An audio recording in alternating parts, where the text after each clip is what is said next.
What is AAT deficiency? Alpha-1 antitrypsin deficiency is a condition that can cause serious lung or liver disease. Symptoms often include trouble breathing and jaundiced, or yellow, skin. It's a genetic disease, which means it's passed down to you from your parents. You get it because your liver doesn't make enough of the AAT protein, and much of what it does make gets trapped in your liver. You need this protein to protect your lungs from inflammation and damage caused by infections and irritants such as smoke and pollution. If your lungs are damaged, you can get COPD or emphysema. AAT deficiency is sometimes known as genetic COPD or genetic emphysema. And when AAT builds up in your liver, the buildup may cause scarring or cirrhosis of your liver. You might not know you have the disease until you're an adult. Most people get their first symptoms between the ages of 20 and 50. Symptoms of AAT deficiency. When you have AAT deficiency, your lungs don't get enough of a protein they need to protect them. This can lead to COPD or emphysema. Common symptoms of AAT deficiency include wheezing or whistling sounds when you breathe, having colds often, feeling tired, a fast heartbeat when you stand up, weight loss. If AAT deficiency affects your liver, you could have yellowish skin or eyes, a swollen belly or legs, coughing up of blood. A newborn baby might have yellowing of the skin or eyes, bright yellow urine, trouble gaining weight, an enlarged liver, bleeding from the nose or umbilical stump, pale, smelly poop, low energy. It's rare, but some people also get a skin disease called panniculitis. It is inflammation of the fat layer under your skin and causes hardening of the skin along with painful lumps or patches. How alpha-1 affects your liver. Alpha-1 is a rare disease that makes an enzyme in your liver work poorly. Alpha-1 antitrypsin protein usually travels from your liver through your blood to protect your lungs and other organs. But if the proteins aren't the right shape, they can get stuck in your liver. This can cause cirrhosis, severe liver damage and scarring, and liver cancer. And because the proteins aren't traveling to your lungs like they should, it can also cause lung problems. AAT testing. First, your doctor will listen to your breathing with a stethoscope to check for wheezing or other signs that your lungs aren't working right. Blood tests. These will show the levels of AAT in your blood and measure your liver function. A special blood test called a blood gases test looks at the oxygen level in your arteries, a sign of how well your lungs work. Genetic testing. If your blood levels of AAT are low, these tests will find abnormal genes and see if any have a link to AAT. Imaging. X-rays and CT scans show where damage is in your lungs and how serious it is. Pulmonary function tests. You'll breathe into a machine that measures how well your lungs are working. Liver ultrasound or elastography. These tests will show if there are signs of scarring on your liver. Liver biopsy. A small sample of cells is taken using a very thin needle and checked for signs of damage. Questions for the doctor. It's important to ask your doctor any question you have about this condition. You might start with these. Have you treated other people with AAT deficiency? What treatments do you suggest? Is replacement therapy something that may be right for me? What are my chances of having COPD or emphysema? How will we know how I'm doing? Should my children be tested for this condition? Is it safe for me to exercise? What are some things I can do to manage my symptoms? Alpha-1 antitrypsin deficiency treatment. There's no cure for AAT deficiency, but you can protect yourself from more lung damage with a treatment called augmentation therapy, sometimes called replacement therapy. It works by raising the amount of AAT protein in your blood. You may also have this treatment if you get emphysema. With this treatment, you get a new supply of AAT protein from healthy human donors through an IV. Once a week, you can have this procedure at your doctor's office or at home with the help of a technician. Augmentation therapy can slow or stop the damage to your lungs, but it won't reverse the disease or heal any damage you already have. You'll need these treatments for the rest of your life. You may also get a bronchodilator or medication to open your airways that you breathe into your lungs with an inhaler. If your breathing trouble leads to low levels of oxygen in your blood, you might need extra oxygen through a mask or nosepiece. Your doctor may also suggest that you go into pulmonary rehab, where you can learn breathing techniques and exercises, as well as how to make some everyday activities easier. Why get tested for ALPHA1? Though there's no cure for AAT deficiency, there are treatments to delay or prevent lung disease. It's also important to know if you can pass the genes on to family members. A healthy lifestyle, including a balanced diet, regular exercise, and not smoking, can help keep your lungs in the best possible shape. If you do develop lung disease, you can work with your doctor on a plan to help you manage symptoms and feel your best. Your care team for AAT deficiency. Your health care team is an important part of diagnosing and treating AAT deficiency. Here are some of the medical professionals you could visit for care. Pediatrician. You're more likely to get AAT deficiency as an adult, but kids get it, too. A pediatrician takes care of the general health of children and young adults, or they may specialize in certain health conditions.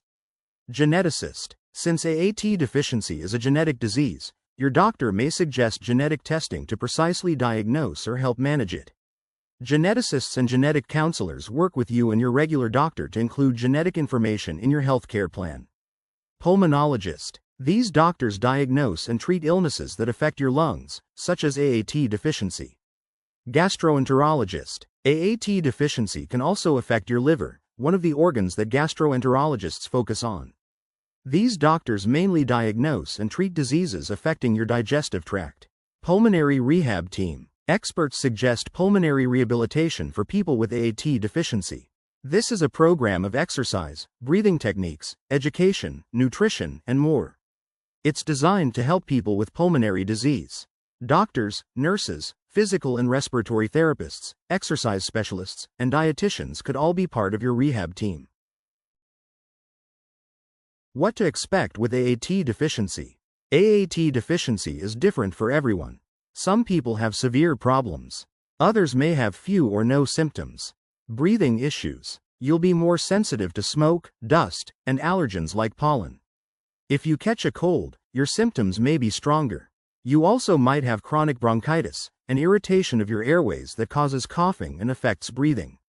COPD. AAT deficiency can cause chronic obstructive pulmonary disease. When you have COPD, you often have symptoms of emphysema, a serious condition that makes it hard for you to push air out of your lungs. COPD can make you wheeze and struggle to breathe.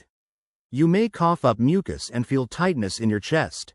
Liver issues. About 30% to 40% of people with this condition will have liver problems at some point in their lives. While these health issues are possibilities, with treatment, you'll probably still be able to work, be active, and enjoy many of your favorite hobbies. In babies and children, the condition is more likely to cause liver damage than lung problems. Still, only about 10% of children with it have severe liver disease. Children with AAT deficiency also may have asthma. Treating liver problems. If your liver is damaged, you can get treatment to help prevent or slow down the health problems this can cause. You can also get treatments to ease symptoms. These include vitamin supplements, medicines to ease itching or jaundice, treatments for bleeding and fluid in your belly. If your liver damage is life-threatening or severe, you may need a liver transplant. How your AAT deficiency might change over time. You could have the gene that causes AAT deficiency and never have symptoms or organ damage. This is especially true if you avoid smoking. Meanwhile, others with the illness have serious, even deadly health problems. Other conditions that can happen with AAT deficiency include lung conditions that get worse over time, like COPD, lasting airway damage, high blood pressure that affects the arteries from your heart to your lungs, liver scarring, liver cancer, heart, liver, or respiratory failure, inflammation of fat beneath the skin. Many people with AAT deficiency live a normal lifespan, especially if they don't smoke. Others may have serious complications. Your medical outlook depends on whether you're diagnosed promptly, the type of alpha-1 you have, how the disease impacts you, your level of organ damage, how strong your lungs are, if your lung or liver disease is getting worse quickly or more slowly. If you smoke, the best thing you can do is follow guidance from your doctor to manage your condition. Tips for living with AAT deficiency. Good habits are important to help you stay healthy with this condition. There are several things you can do to manage your symptoms. Stay away from things that can irritate your lungs, like smoke, dust, and pet hair. Steer clear of infections. Wash your hands often, and stay away from others who are sick. Pay attention to how you feel, and pace yourself if you need to. Take your medications as prescribed. Stay up to date on vaccines, including those for flu and COVID-19. Talk to your doctor about how to exercise safely. Limit how much alcohol you drink. If you don't drink, don't start. Don't smoke. If you need help to quit, talk to your doctor. Eat a healthful diet. Make daily tasks easier. Plan chores so you can cut down on climbing stairs, or use a rolling cart to move things from place to place. Get the support you need. Ask friends and family for help with tasks. Consider joining a support group to talk with others in a similar situation. If you have feelings of depression, talk to your doctor or a counselor about what treatments may help. Caring for your emotional and mental health. Living with AAT deficiency can affect your emotional health. You're more likely to have feelings of anxiety and depression than someone who doesn't have it. It's important to be aware of how you feel and take steps to help yourself feel better. Let your doctor know how you feel. If your low mood persists, your care provider may suggest that you work with a counselor or therapist. They may also prescribe medications that can help. Take care of your health. Your physical health can affect your mood, so keep up with healthy habits. Get enough sleep, eat a healthy diet, and stay as active as you can with your doctor's okay. Watch your stress levels. Stress can affect how you breathe, so learn techniques that help you manage it.